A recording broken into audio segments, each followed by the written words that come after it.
What's going on, YouTube? My name's Gif. I'm here with Gifted Gains. This is a brand new YouTube channel. Basically, I'm just here to help spread the word, help spread the knowledge, kind of share some DD that I come across nightly while most of you guys are sleeping. That way when you wake up, you can just come to one spot, find all the DD, hear about the distractions that may be coming up that I may stumble across, and kind of I'm going to start off with a theory, right? And from a DD that I come across, and this is actually a pretty enticing little theory on what got us to where we are. So, without further ado, I'm going to get rid of my mug here. And then we're going to start jumping right into this. So this first person from Superstonk is saying that the banks needed money due to COVID and Brexit. They sold bonds to raise that money, and the feds bought all the bonds in one lump sum for many banks and firms. Banks all over the country got injected with tons of free money. Banks got too much money compared to people borrowing that money, since the economy pretty much shut down, nothing to spend it on due to COVID, obviously. Banks were holding on to the money that isn't getting interest payments from people borrowing from the banks. So what happens is inflation. Feds tell banks, we need the printed money out of circulation. We done goofed up and printed too much money. Let us hold it and give you interest so you make some money. You can take it out whenever you have some whales who want to borrow that money.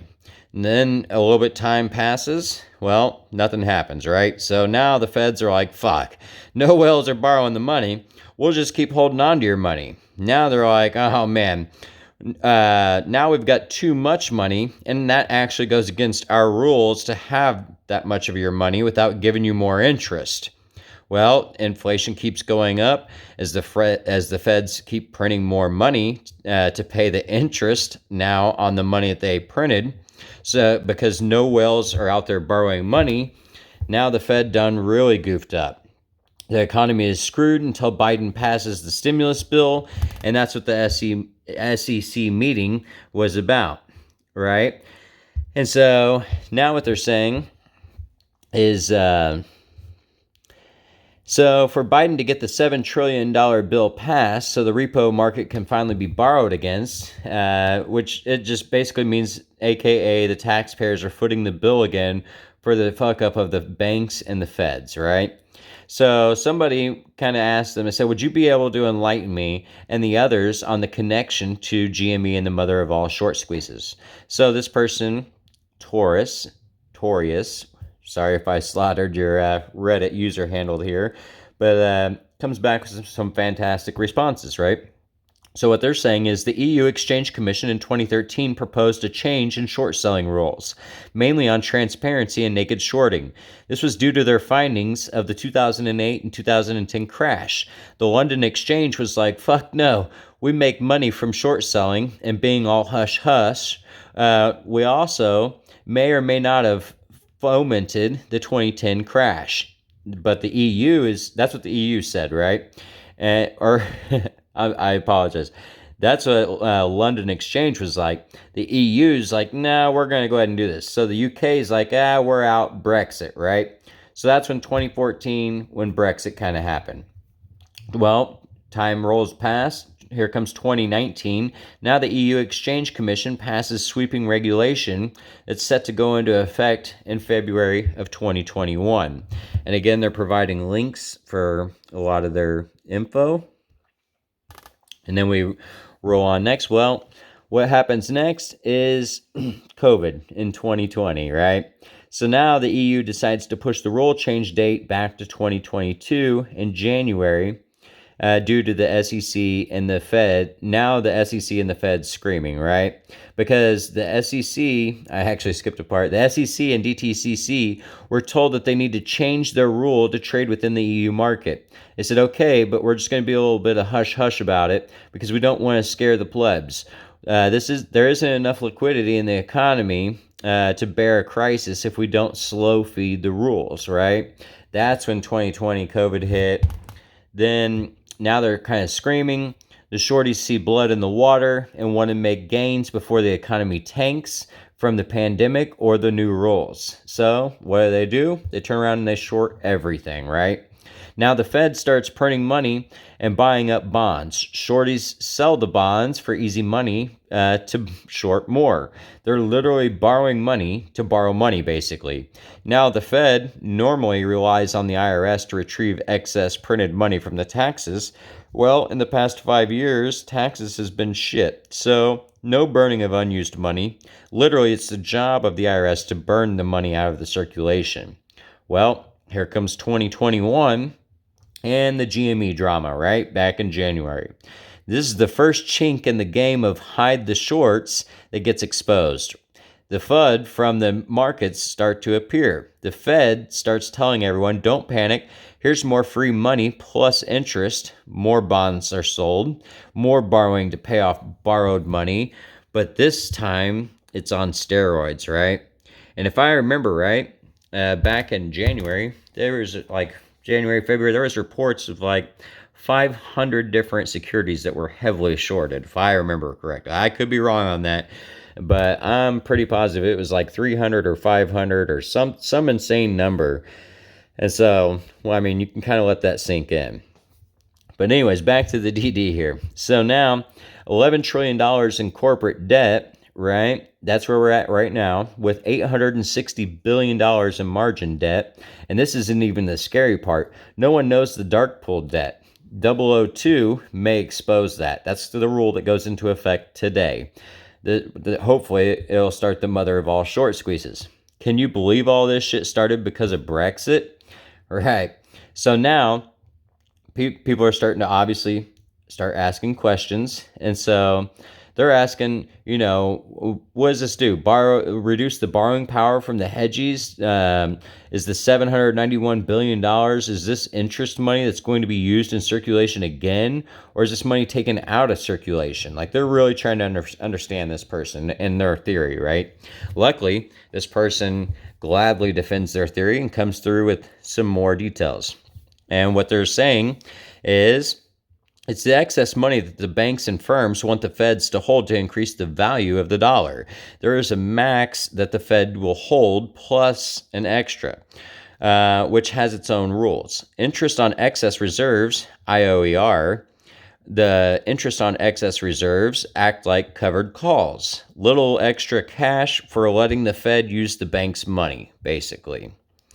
And since there's a max the Fed can hold per participant, the number can show you how bad the inflation is. The IOER is more important, is the most important one, right? So normally it's around 0.5% and total cash around $400 billion. The JPOW hasn't told what the percent is, but based on the RRP of 0.05%, I would say it's around 0.15%.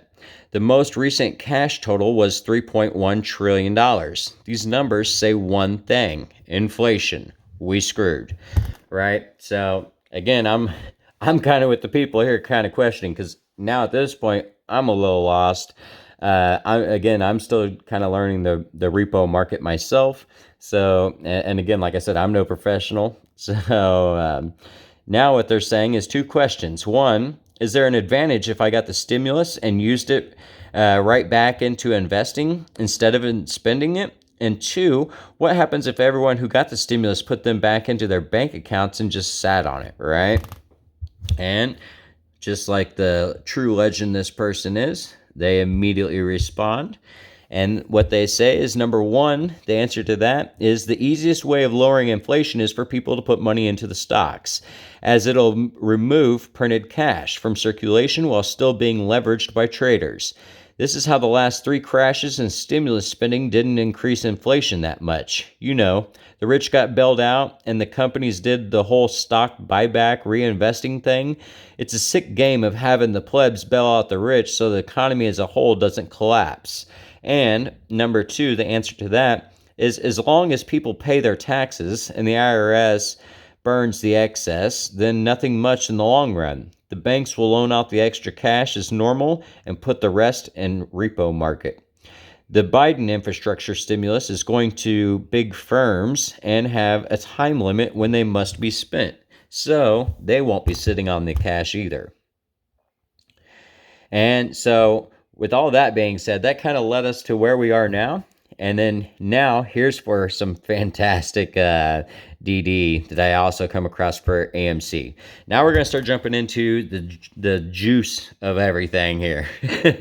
So we're going to take a look at the DarkPool data on AMC. And basically, if you don't know what the DarkPool data is or how they function, please check out the basics. And they provide a link on Reddit. And also watch this amazing video, right? And so, neither of which I did yet, which we all know the trades in the dark pools hide a lot of secrets. They allow for the manipulative routing of buying and selling to fuck up the buying and selling pressure from retail. And they allow for an opaque, naked short volume. Dark pools have become an increasingly common venue for trades. What that means is that more and more trades are being routed into the dark pools off of traditional centralized exchanges like the New York Stock Exchange.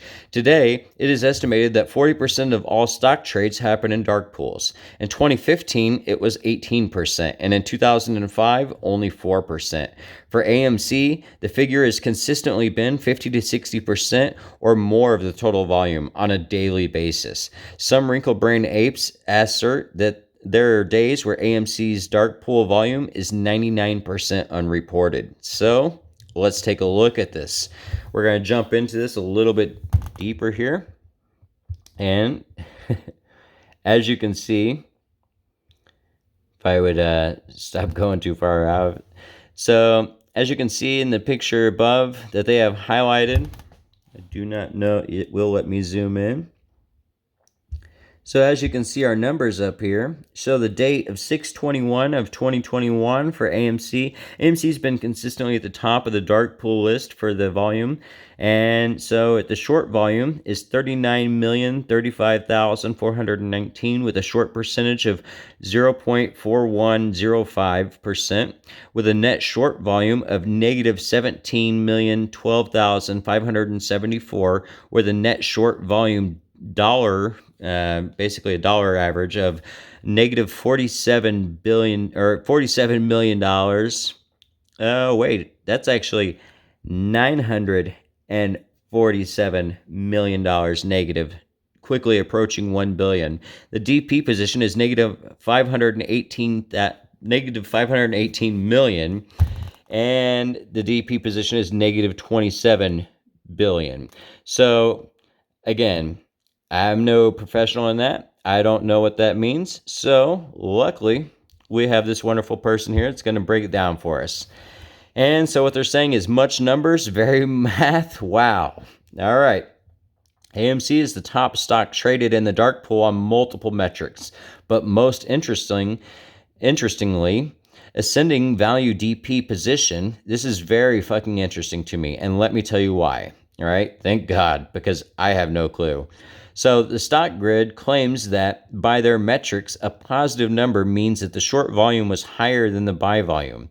This positional figure is based off of a cumulative 20 days of data, right? So that's very important right there. Again, we're going to run back over that little part again. So that volume that you're seeing of that astronomical number is actually a 20 days of cumulative data, right? And so the positive number means that the short volume was higher than the buy volume, right? But we're not seeing positive numbers. We're seeing negative numbers. A negative number, on the other hand, indicates that the buy volume outweighed the short volume in the dark pool. So I want to clarify, my interpretation of this means that AMC's positions would suggest that it has more buying in its dark pool trading than any other stock. AMC had 518,969,080 shares traded in the dark pool over the last 20 days, and the vast majority of them were buys. By contrast, GME had 7.7 million shares traded in the dark pool over the last 20 days, and the vast majority of them were short. I'm going to gently remind you that once again, the AMC's outstanding float is approximately 500 million shares. and that retail officially owns 80% of the float. So AMC's entire float, mostly purchases, was turned over in the dark pool over the last 20 days. And again, I want to rehash again on that little part there a little bit. And there's a very important part that they said in there is retail owns the float. A lot of people underestimate how big of a thing that is. That's very big. Every other situation, it's always investors, other firms that own the float. So that way, these short sellers they're suffering, they can call in favors with, pull a phone a friend. Here, you don't have that option. They're not going to pick up the phone and be able to call all these retail investors one by one. Let that sink in. That's one option off the table for them. Clearly, they haven't exited their positions because they can't sustain the losses that they're currently at. Again, just my guess. So that takes that option off the table. What's that leave them with? Nothing but doubling down and continuing doing what they're doing, and break or bust basically. And that's where we're at. So continuing on with this DD, anyways, we have. But how is that possible? Well, there are two potential explanations for this. Nothing can be confirmed. I want to make that completely clear right now. Just rubbing a few brain cells together to make sense of all this myself, right? Same here. I'm just simply reading some posts that I found on the internet that I'm trying to help understand and clarify myself because, again, these are just basically theories, and this is all just for your entertainment purposes. This is not financial advice in any way, shape, or form. I'm going to consistently remind you of that throughout this video. So, getting back to everything, potential explanation number one is the massive blocks of purchases are being routed to the dark pools while sales are allowed to continue to be posted on the exchange.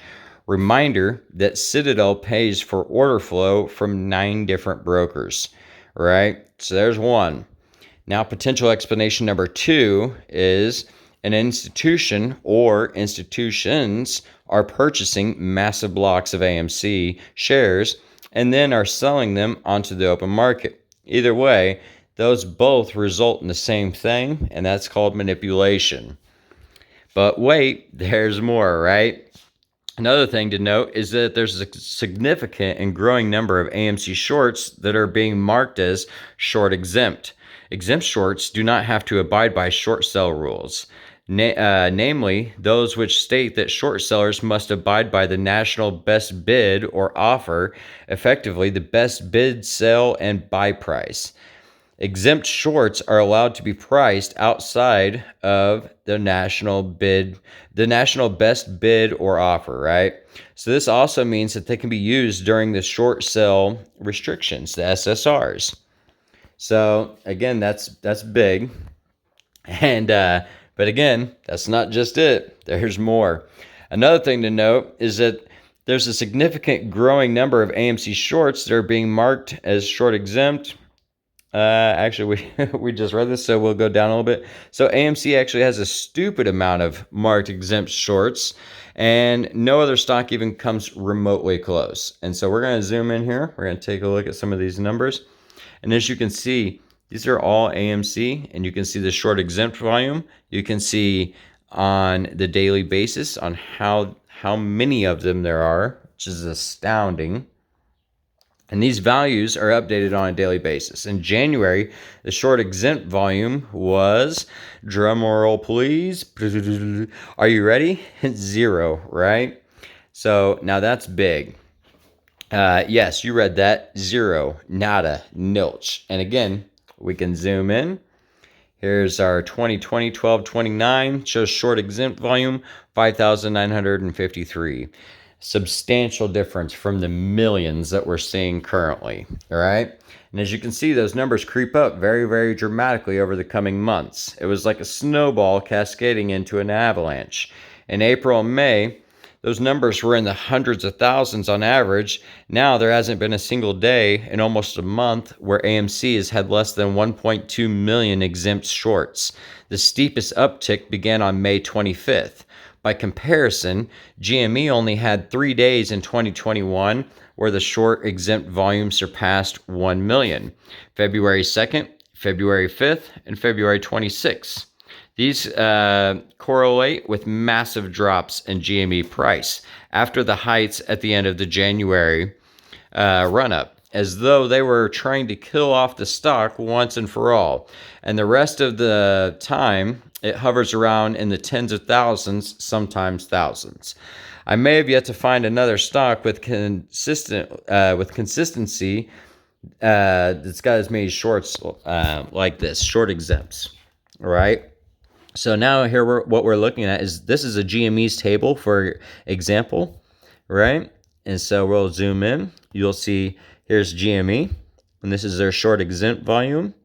And here's another stock that they randomly picked, which would be Tesla. And you can kind of see a comparison between the two and the volumes, right? Now remember, Tesla has almost 2 times AMC's float, by the way, right? So you would kind of figure, thinking, okay, well, you have GameStop that's got substantially less of a float. Now you have Tesla that's got substantially more of a float and similar volume. Yet AMC steadily trading at millions, right? Something's not right. So we're going to get into this a little bit farther. And AMC is the single most heavily shorted exempt stock, meaning that a disproportionate amount of shorts on AMC are being ticked off to being used outside of standard market regulations, meaning they're basically shorting whenever the fuck they want and at whatever price they want. All right.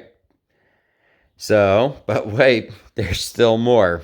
I noticed that there's some days where the SEV absolutely spiked, and I got curious and checked out the price action against those days. So, for example, on June 2nd and June 3rd, there was a massive increase in shorts marked exempt. The amount jumped from its normal 1.2 million range to 4.3 million on the 2nd. And from that to 6.97 million on the 3rd. What happened on June 2nd and the 3rd? A dump.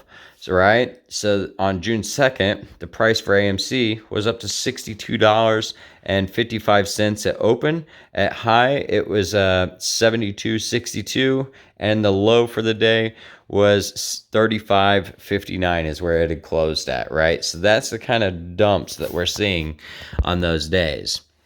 All right, and so now we go to May 27th and May 28th, where there were 5.4 million and 4.9 million SEV shares, respectively. What happened on May 27th and 28th? Again, another dump in price. Now, mind what I said before, the amount of SEV really spiked closer to the middle of May. So before May 13th, there was not a single 1 million day. What happened on May 27th and 28th? A dump. Right, and so now, but Ape Anna, how are they allowed to do this? Well, there's this beautiful thing of marked exempt shorts that appears to be minimal oversight. According to Investopedia, the SEC oversees brokers who issue short sell orders. They do not execute regularly scheduled audits on required regularly filed reports by brokers. Instead, the SEC expects broker-dealers to be self-regulating by maintaining their own records, which are subject to audit at any time. With this in mind, broker-dealers are required to document their policies for how they mark orders as exempt and, if audited, provide evidence that they have followed their documented policies and procedures. Broker-dealers therefore mark an order short exempt if they believe it qualifies for an exception.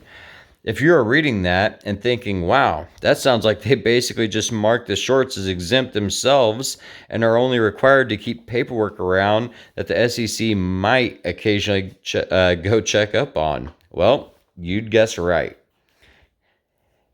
And so that is basically what's going on with the dark pools. But luckily, 002 steps in today, new rule. Instead of a person kind of micromanaging everything, now you're going to have a computer that's going to be looking into everybody's portfolios and kind of judging how leveraged they are. If they're over leveraged, then the computer has the right to automatically margin call them and force liquidation.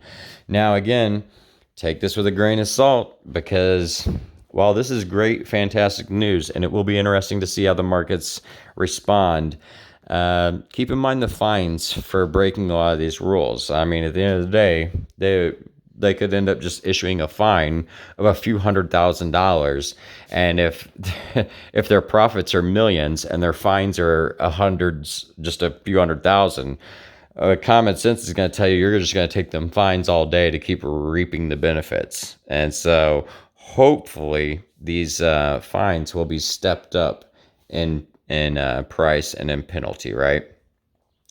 So now on to our next set of DD that I've come across.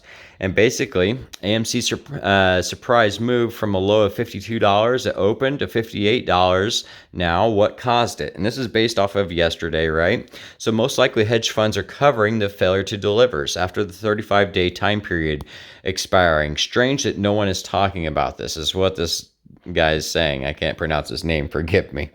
But ironically, I have actually been kind of covering this with a lot of my friends and family, posting about it through my Facebook and sharing some DD that I've come across. There's actually a theory out there. It's called the 34+1. And so what it is what he's referring to is every time you'll see on the failure to delivers, you can look up a failure to deliver graph. You can just simply Google AMC failure to deliver. You'll be able to find the graphs on there that's showing the charting for all the failure to delivers. Every time you see a spike over 1 million on that graph, it's pretty substantial, right? And so now these brokers have to step in and buy to cover these failure to delivers within 35 trading days. What you're actually seeing is a lot of these either brokers or hedge funds, whoever's got to buy them, they're waiting 34 days to make these buybacks. And so every 34 days after a spike on the charts for the failure to deliver, in the price action, you're seeing a run up in price. And I remember I was talking about this all last weekend, and I was saying all this week is actually loaded with these dates, right? And so obviously the first couple days, with the new rule coming into play, I kind of expected the hedge funds to kind of short as much as they could while buying these positions, or buying the positions and immediately shorting it back down. Or, I mean, there was something fishy going on, because as a mere technicality of this rule, you can't open new short positions until you clear your failure to delivers that are within that 35-day range. And so if they're buying them back at the 34th day to turn around and sell them right back short again, immediately kind of reset everything.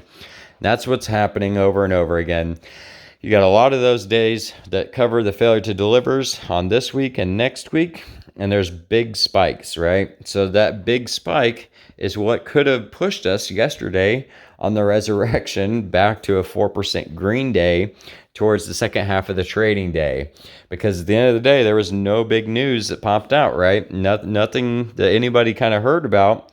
So it's just kind of ironic that I've been talking about this, and so have plenty of other people, and we kind of seen it come to fruition, right? So now we're gonna keep it moving, and I added this in. I know a lot of people already know about this, but again, I got some new people that are following me, some new people that are asking me to start something up to kind of help explain everything to them.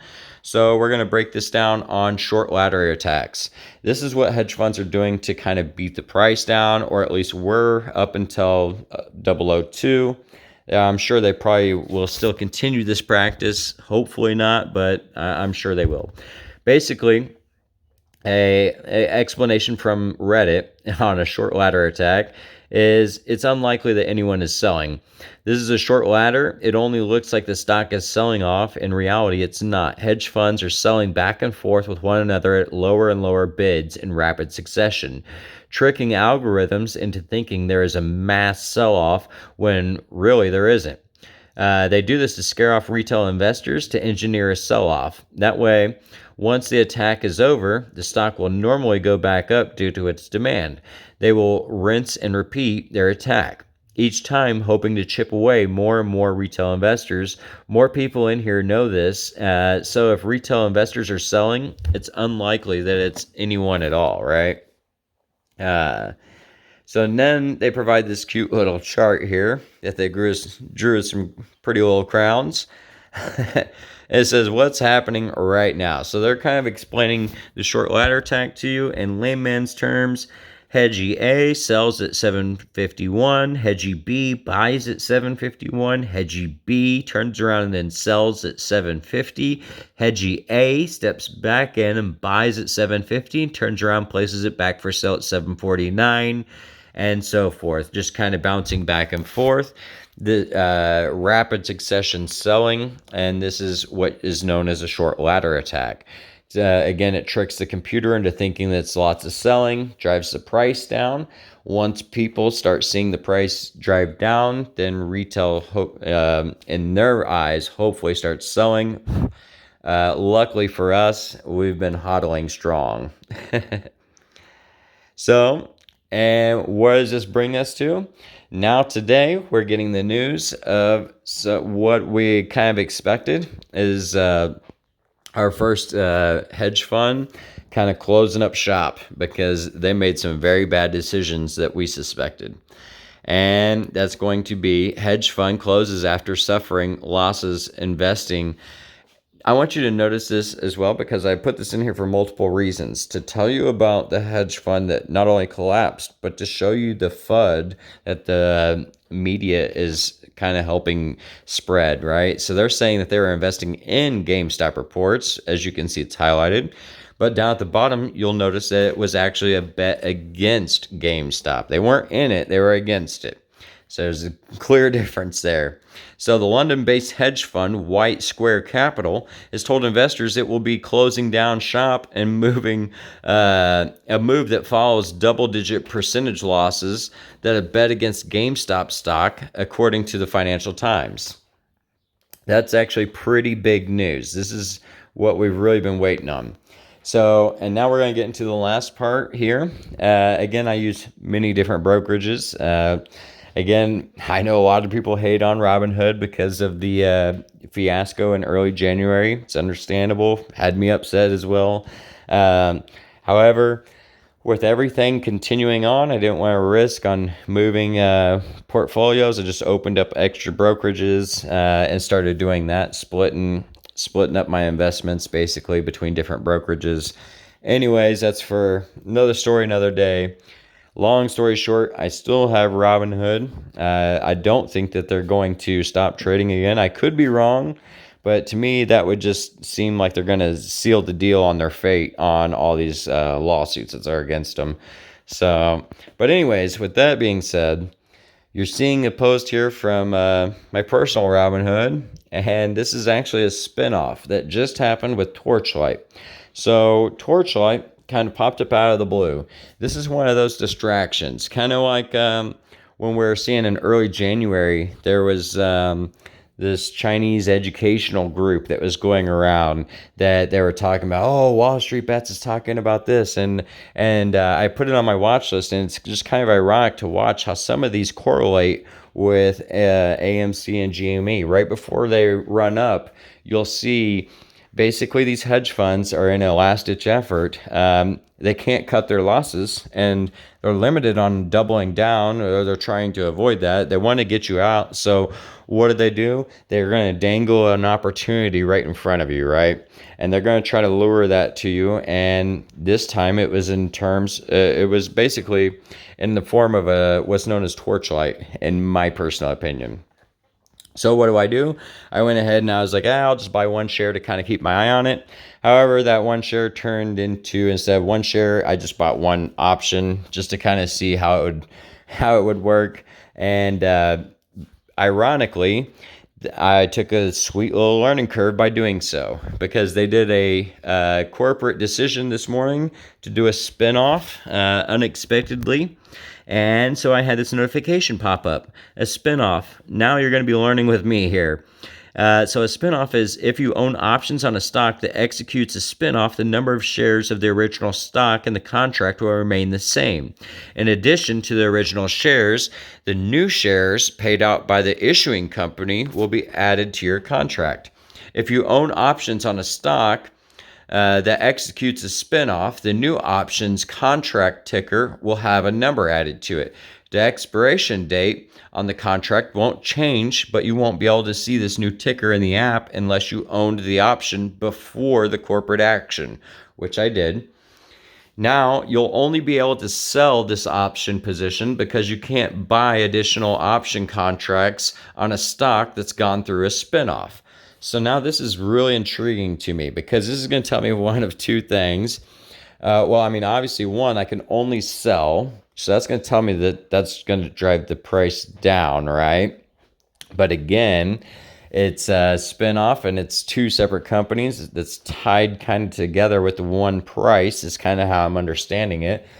So if the price continues to run, nobody will be able to buy these options on this previous one. And who knows, I may have ended up landing in a golden opportunity on an option, on a single option, though I doubt it. I kind of expected this to just be a YOLO, throw this money away, basically, just to kind of watch how this plays out. So we're going to get to the next part here. And they give an overview of if you own options on a stock that executes a reverse stock split, merger, or a spinoff, you'll notice a few things. The stock ticker will have a number added to it. For example, you own an options contract for ABC. After it executes a reverse split, it will appear as ABC1. You won't be able to see this new ticker in the app unless you own the option before the corporate action, and you won't be able to buy this new ticker, ABC1, but you will own it as a result of the corporate action. You can sell or exercise the option contract. Any stock we hold as collateral for your option position will also undergo the same corporate action. Again, this is all new to me. It's all confusing. And I took a picture here of Torchlight as I was trying to learn a little bit about the company because, again, it just kind of sprung up out of the blue. To me, I expected it to be a big pump and dump situation, which it kind of already appears it is. But now with the spinoff, as a little side effect. So this will be interesting to watch and see how this pans out today. But basically, what I noticed is they're willing to offer to pay dividends. That's what kind of got this thing to run up because a lot of the shorts had to cover their short positions before the ex-dividend date. That way they would not have to pay dividends on all the short positions. So the shorts buying back is what you've seen the run up be caused by.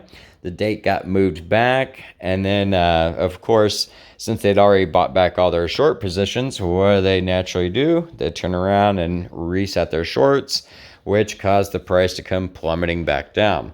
With no ape army behind Torchlight, like they claim, nobody was buying and just hodling, so you see the price just not trade sideways at all. I mean, it's just kind of went down from the last I seen.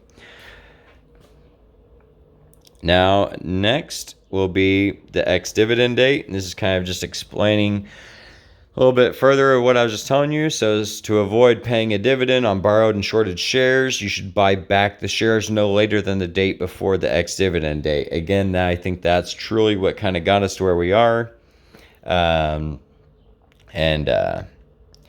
Here's a last little bit of a disclaimer. I'm going to read this out loud. I'm also going to leave it on the screen for just a second or two, just to cover my own butt. I borrowed this from another streamer because it's perfect. So this legal disclaimer basically is this video is for entertainment purposes only. This video does not constitute as financial advice, does not make buying or selling decisions. Do not make buying or selling decisions based on finance news videos. See, that's who I borrowed it from. Nor for Gifted Gains videos, nor for and here we go. I actually want to kind of put out some other people for you to check into besides just finance news videos. I want you to check out not only finance news, but I want you to check out Wrench Capital. I want you to check out Trey's Trades, Matt Coors, Simulate and Trade, and Capital Consultant. These are some of my favorites. Again, there's lots more that I watch. Andrew Mo Money, among many others. However, it's just my personal favorite three I would probably have to say would be Trey, Wrench, and Simulate and Trade, being that they all kind of give different aspects with everything. So now that we've got the disclaimer out the way, basically, I want you to take a second to let this play on your screen, and then we're going to run this into a video here at the end, which is basically Know Thy Enemy. So this is basically one of the biggest hedge funds, Ken Griffin, the guy that's leading Citadel. This is him kind of explaining. This is just a video of him on CNBC explaining back in 2008 and their survival mode and what they had to do. And so again, here we are facing a very, very similar situation. So one would think you want to check back and watch the videos of their playbook and how they performed previously, so that way you can kind of estimate your enemy and what they're going to be doing. And so without further ado, I hope you enjoyed this video. Sorry it was... There's an understanding that many dynamics of how humans behave can be, in a sense, taken advantage of by technology. If we know how humans behave and we can predict that, we can use that to better position our portfolios. And a number of quantitative strategies rely upon human biases and behavior to be successful. So as we understand this, look at the recent Nobel Prize in Behavioral Economics. As we understand this, we will use computers in new and innovative ways to better drive the pricing of assets in financial markets.